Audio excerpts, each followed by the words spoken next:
বিশেষকে অহা 15 জুলাই 2026 চন তাৰিখে ধেমাজি জিলাৰ চিলাপথাৰ স্থিত ধনী প'ল' কালচাৰেল কমপ্লেক্সত অনুষ্ঠিত হ'বলৈ গৈ আছে সদৌ অসম গোৰ্খা ছাত্ৰ সন্থাৰ কেন্দ্ৰীয় সমিতিৰ অষ্টাদশ দ্বিবাৰ্ষিক কেন্দ্ৰীয় প্ৰতিনিধি সভা। গতিকে এই প্ৰতিনিধি সভাৰ যিটো হ'বলগীয়া প্ৰতিনিধি সভাৰ আজি পৰ্যবেক্ষণ কৰিবৰ কাৰণে মই বিশেষভাৱে ইয়াত উপস্থিত হৈছোঁ। গতিকে ইয়াত যিখিনি প্ৰস্তুতি চলাই আহিছে উদযাপন সমিতিৰ বিষয়ববীয়াসকলে খুবেই মই আপ্লুত হৈছোঁ দেখি। গতিকে খুবেই এক সুন্দৰ বাতাবৰণ, সুন্দৰ এক পৰিৱেশৰ মাজেৰে এই অনুষ্ঠানটো সাফল্যমণ্ডিত হ'ব বুলি আমি খুবেই আনন্দিত হৈছোঁ। যিহেতু অসমৰ প্ৰায় 28খন জিলাৰ লগতে আমাৰ BTR ৰিজন সমিতিৰ বিভিন্ন কৰ্মকৰ্তাসকল, বিষয়ববীয়াসকল, প্ৰায় 1000তকৈ অধিক গোৰ্খা ছাত্ৰ সন্থাৰ প্ৰতিনিধিসকলে এই প্ৰতিনিধি সভাত আহি তেখেতলোকে স্বতঃস্ফূৰ্তভাৱে আজি অংশগ্ৰহণ কৰিব আৰু এই প্ৰতিনিধি সভাই আগন্তুক কাৰ্যকালৰ বাবে তেখেতলোকৰ নিজৰ গণতান্ত্ৰিকভাৱে নিৰ্বাচন কৰি আগন্তুক কাৰ্যকালৰ বাবে এক নতুন সবল নেতৃত্ব গঠন কৰিব বুলি আমি খুবেই আশাবাদী। বিশেষকৈ ক'ব লাগিব গোৰ্খা জনগোষ্ঠীৰ উন্নয়নৰ কাৰণে, তেওঁলোকৰ অধিকাৰ প্ৰাপ্যৰ কাৰণে বিগত কালচোৱাৰ কেন্দ্ৰীয় সমিতি সক্ৰিয়তাৰে কাম কৰিছে বুলি আপুনি ভাবেনে? হয়, বিশেষকৈ আপোনালোকে গম পায় যে এইটো মই ক'বলগীয়া বুলি খুব মই বোধ নকৰোঁ। ইয়াত আপোনালোকে জানেই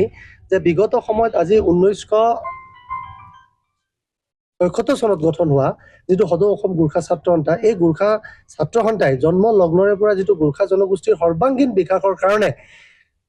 শদিয়াৰ পৰা ধুবুৰীলৈকে বসবাস কৰা গোৰ্খা জনগোষ্ঠীক একত্ৰীকৰণ কৰি যে আমাৰ যিখিনি প্ৰাপ্যৰ কাৰণে তেখেতলোকে যিখিনি আমাৰ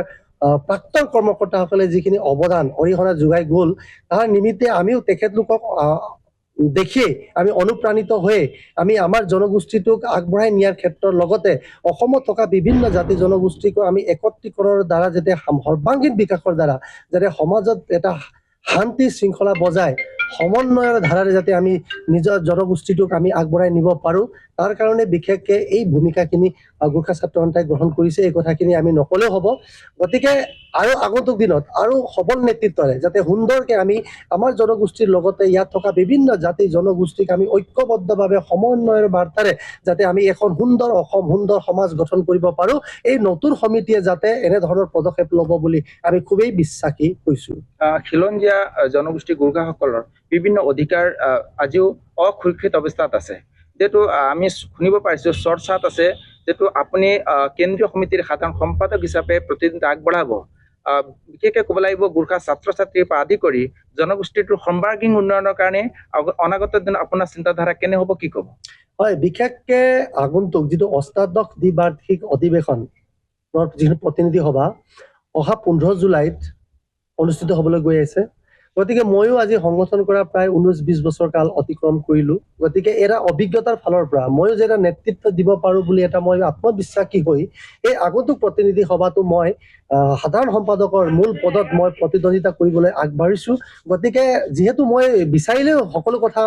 নহয়গৈ, গতিকে আমাৰ যিটো প্ৰতিনিধি সভা হ'ব, এই প্ৰতিনিধি সভাটোৱে হৈছে আমাৰ সকলো ধৰণৰ ইয়াত যিমানখিনি ইয়াত মানে আলোচনা বিলোচনা হোৱাৰ পিছত সৰ্বসন্মতিক্ৰমে প্ৰতিনিধি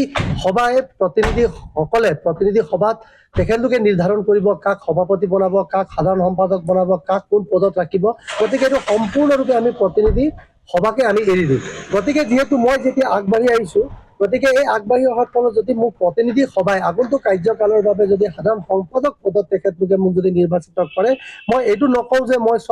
সকলো সমস্যা সমাধান কৰিব পাৰোঁ বুলি মই কেতিয়াও নকওঁ। কিন্তু যিমানখিনি আজি গোৰ্খা ছাত্ৰ সন্থাৰ মজিয়াৰ পৰা যিমানখিনি গোৰ্খা জনগোষ্ঠীয়ে খিলঞ্জীয়া গোৰ্খা জনগোষ্ঠীৰ যে তেখেতলোকৰ অধিকাৰৰ কাৰণে, তেখেতলোকৰ প্ৰাপ্যৰ কাৰণে মই যিমানখিনি কৰিবলগীয়া আছিলে, তাৰ কাৰণে মই যথোপযুক্ত মই প্ৰয়াস কৰিম। আমাৰ থকা বিভিন্ন জাতি জনগোষ্ঠীৰ যিমান দল সংগঠন আছে, সেই দল সংগঠনৰ লগতো আমি ঐক্যবদ্ধভাৱে যাতে এটা সুন্দৰ বাতাবৰণ সৃষ্টি কৰি আলাপ আলোচনাৰ মাজেৰে যে অসমত থকা বিভিন্ন জাতি জনগোষ্ঠীৰ লগতে গোৰ্খা জনগোষ্ঠীসকলো যে এক অসমৰে অন্যতম এক খিলঞ্জীয়া ভূমিপুত্ৰ জনগোষ্ঠী হয়, এই জনগোষ্ঠীটো সৰ্বাংগীন বিকাশৰ কাৰণে কেৱল গোৰ্খা জনগোষ্ঠী নহয়, ইয়াত থকা বিভিন্ন জাতি জনগোষ্ঠীয়েও যাতে আমাক সহায় সহযোগিতা আগবঢ়ায়, ইয়াৰ কাৰণে আমি তেনেকুৱা ধৰণৰ এক বাতাবৰণ, এটা পৰিৱেশ সৃষ্টি কৰিম বুলি মই খুবেই বিশ্বাসী হৈছোঁ। কাৰণ কি আমি এটা ছাত্ৰ সংগঠন, গতিকে শৈক্ষিক ক্ষেত্ৰত আমি বিশেষকৈ গুৰুত্ব দিব লাগিব। এই কথা বিভিন্ন মহলত চৰ্চা হৈ আহিছে আৰু এই কথাখিনি আমি বাৰম্বাৰ কৈছোঁ। এতিয়া যিহেতু আমি নতুন ট্ৰেকত এটা সংগঠন কৰিবলৈ গৈ আহিছোঁ, আমাৰ বিগত যিমানখিনি আমাৰ উপযুক্ত যিমানখিনি প্ৰাক্তন কৰ্মকৰ্তাসকল আছিলে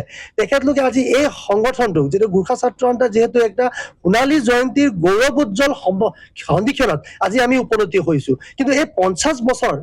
যিটো কাল এটা দীৰ্ঘকালীন ম্যাদৰ যিটো ঘাত প্ৰতিঘাতৰ মাজেৰে যেতিয়া আমি এই সোণালী জয়ন্তী বৰ্ষত যেতিয়া গোৰ্খা ছাত্ৰ সন্থাই আজি ভৰিত থৈছে কিন্তু এই 50 বছৰ কালক্ৰমত আমি কি পালো কি হেৰুৱালো এই গোটেইখিনি কথা সামগ্ৰিকভাৱে এটা পৰ্যালোচনা কৰাৰ সময় আহি পৰিছে ক'ব লাগিব ৰাজনৈতিক ফালৰ পৰা আজি গোৰ্খা জনগোষ্ঠী দুৰ্বল অনুভৱ হয় যেহেতু ক'ব লাগিব আপুনি যদি অহা কাইলৈ কেন্দ্ৰীয় সমিতিৰ সম্পাদক নিৰ্বাচিত হয় জনগোষ্ঠীটোৰ সাংবাদিক ৰক্ষা কৱচৰ কাৰণে আপুনি কি কৰিব মই ইতিমধ্যে আপোনালোকক ক'লো যে আমাৰ যিখিনি গোৰ্খা জনগোষ্ঠীৰ যিখিনি সৰ্বাংগীন বিকাশৰ কাৰণে যিটো আমি সাংবিধানিক যিখিনি আমাৰ প্ৰাপ্য এই কথাখিনিৰ কাৰণে আমি বিভিন্ন মহলত আমাৰ চৰ্চা হৈ আহিছে আমাৰ প্ৰাক্তন কৰ্মকৰ্তাসকলেও গোৰ্খা জনগোষ্ঠী কেনেকৈ সাংবিধানিকভাৱে যে গোৰ্খাসকলক সাংবিধানিক ৰক্ষা কৱচ দিয়াৰ পৰা যে যিখিনি সংগ্ৰাম আমাৰ কৰ্মকৰ্তাসকলে ইতিমধ্যে আমাৰ প্ৰাক্তনসকলে কৰি থৈ গ'ল গতিকে যিখিনি আধৰুৱা আছে সেই কৰ্মকাৰী যিখিনি আমি পুনৰ বিবেচনা কৰিব লাগিব গতিকে ইয়াৰ কাৰণে আমি সম্পূৰ্ণৰূপে এটা ৰোড মেপ প্ৰস্তুত কৰিব লাগিব যে আগন্তুক দিনত আমি জনগোষ্ঠীটোক উত্তৰণৰ হেতুক কেনেধৰণে আমি এই সাংবিধানিক ৰক্ষা কৱচ দিয়াৰ কাৰণে কেনেধৰণে আমি প্ৰস্তুত হ'ব লাগিব ইয়াৰ কাৰণে এটা ধুনীয়াকৈ আমি কিছুমান চেমিনাৰ আয়োজন কৰিব লাগিব অভিজ্ঞ ব্যক্তিসকলৰ লগত আমি বহি পৰ্যালোচনা কৰিব লাগিব যিকোনো খবৰৰ বাবে যোগাযোগ কৰক আমাৰ এই নম্বৰত 9181 307 221